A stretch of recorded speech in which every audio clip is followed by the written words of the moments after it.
یه رو تو دوتا تنک صبح تا شب کنارم بودیم خوش با هم میخندیدیم گفتی خوشحالم که خدا تو رو داده کادو بهم.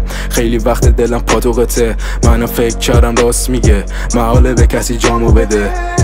شدم وابستش انقدر که بدونش 100 سال واسم میگذشت هر لحظه و یه روزش معتادش شدم عین کوکائین میدیدمش نیشم باز میشد ترشح میشد دوپامین.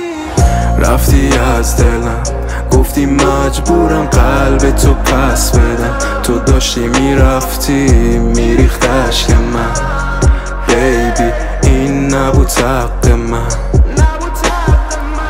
رفتی از دلم گفتی مجبورم قلب تو پس بدم تو داشتی میرفتی میریخت اشک من بیبی این نبود حق من.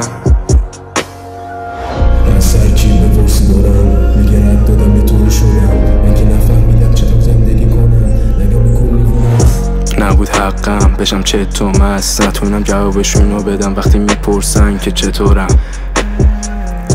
دلم پر ازت نمیتونم ببخشم شب و فکرت نمیذاره یه ثانیه چشمو ببندم. تو خوشی من این حالم تو واسه تفرید میکشی ولی من میکشم شاید دیگه یادم نیاد تصویرت. گفتی مجبورم قلب تو پس بدم تو داشتی میرفتی میریخت اشک من بیبی این نبود حق من نبود حق من. رفتی از دلم گفتی مجبورم قلب تو پس بدم تو داشتی میرفتی میریخت اشک من بیبی این نبود حق من.